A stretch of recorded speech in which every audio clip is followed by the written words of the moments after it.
A continuación se presentará un video donde se desenvuelve la temática del trabajo de remuneración desarrollado por los integrantes Josefa Ibáñez, Alexandra Rosas, Antonio Lindemann, Joaquín Cepeda, Carlos Velázquez, dado por la profesora Milagros Guerrero de la asignatura Contabilidad Introductoria.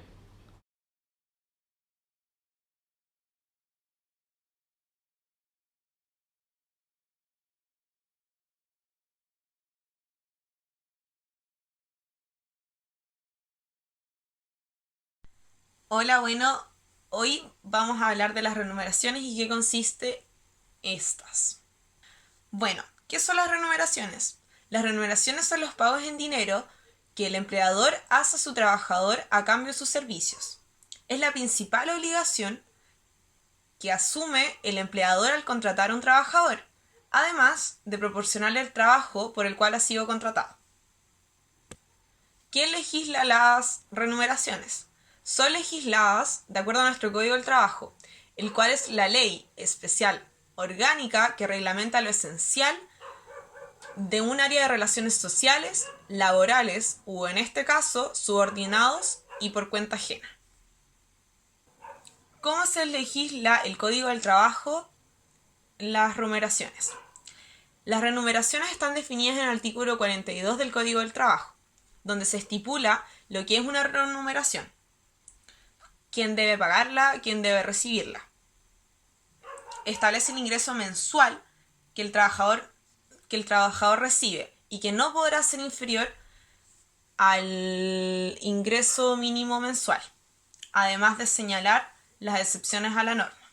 Existen diversos tipos de subclasificaciones y clasificaciones de las remuneraciones.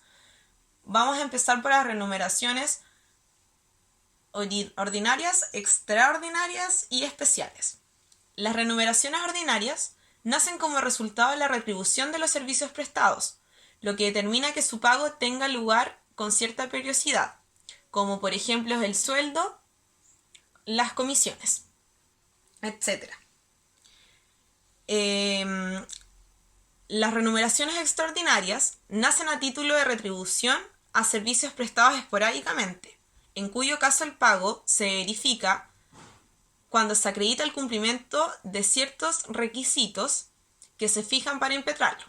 Un caso habitual es como el sobresueldo y las horas extraordinarias. Las remuneraciones especiales se originan en razón de cumplirse condiciones especiales, como son los bonos o los aguinaldos.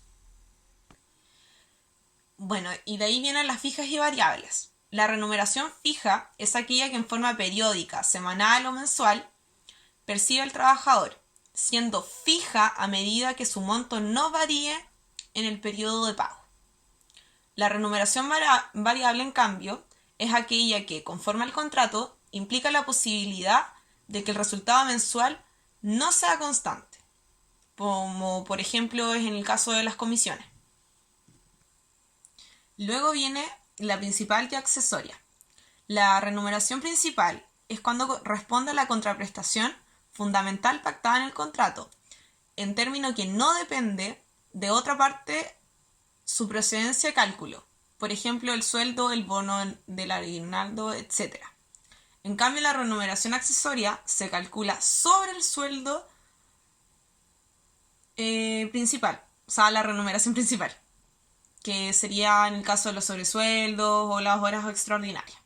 Bueno, ahora pasamos a los tipos de remuneraciones. El artículo 42 del Código del Trabajo enumera y define algunos conceptos de remuneración, tipos de remuneración, como lo es el sueldo, el sobresueldo, la comisión, la participación y la gratificación. Bueno, el sueldo se define como el estipendio obligatorio y fijo en dinero, pagado por periodos iguales, determinados en el contrato, que recibe el trabajador a cambio de su prestación de servicios, sin perjuicio de lo dispuesto en el inciso 29 del artículo 10 del Código del Trabajo. El sobresueldo. La definición del sobresueldo es la remuneración de las horas extraordinarias del trabajo, al tenor del artículo 30 del Código del Trabajo, constituye jornada extraordinaria la que excede el máximo legal o pactada contractualmente, sí, si fuese menor. Bueno, la comisión. El porcentaje sobre el precio de las ventas o compras o sobre el monto de otras operaciones que el empleador efectúa con la colaboración del trabajador. Tiene como objetivo incentivar el esfuerzo del vendedor, que obtendrá mayores ingresos cuanto mayor importe de venta genere.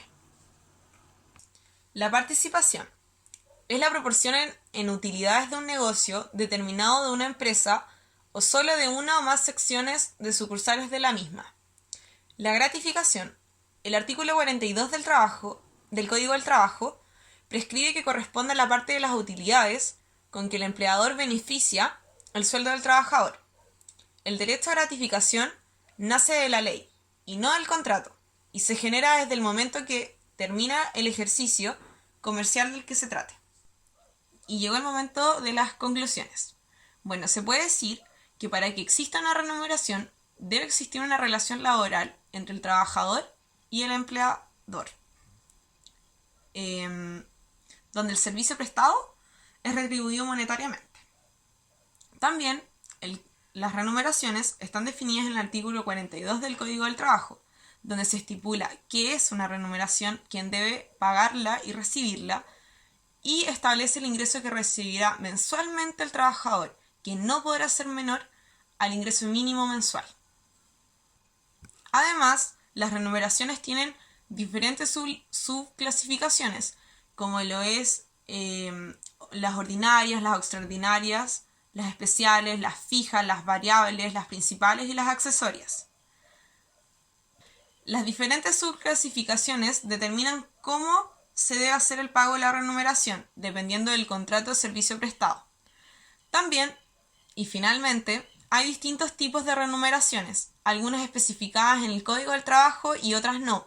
Las que se pueden encontrar en estas son el sueldo, el sobresueldo, el sueldo, el sobresueldo, la comisión, la participación y la gratificación. Bueno, ahora voy a leer el ejercicio que desarrollamos mi grupo y yo respecto al tema de las remuneraciones. El salario de un trabajador de la empresa de los contadores percibe un sueldo base de 400.000 pesos. Este trabajador cotiza en AFP Provida y tiene un plan FONASA. El sueldo base son 400.000 pesos. Bueno, el sueldo base es eso, pero se tienen que realizar los descuentos legales, que son la AFP, salud y seguro de cesantía, lo cual da un monto de 76.200 que hay que descontárselos a los 400.000 pesos para que dé el sueldo líquido, que son 323.800. Bueno, por consiguiente el empleador tiene que pagar por trabajador en el seguro del trabajo, seguro de cesantía, seguro de vida también y de supervivencia, un monto de 22.920 pesos. Y por consiguiente se hacen los asientos, que sería uno, partiendo por remuneración de trabajador, donde en el debe están los 400.000 pesos y en el haber están todos los descuentos de la AFP, el seguro de cesantía por pagar, salud por pagar y el banco, que es lo que el sueldo líquido. Y hay otro asiento que está para registrar lo que debe pagar el empleador por trabajador, que están las remuneraciones en el debe con 22.920 pesos y en el haber están el seguro del trabajador, el seguro de cesantía y el seguro de supervivencia.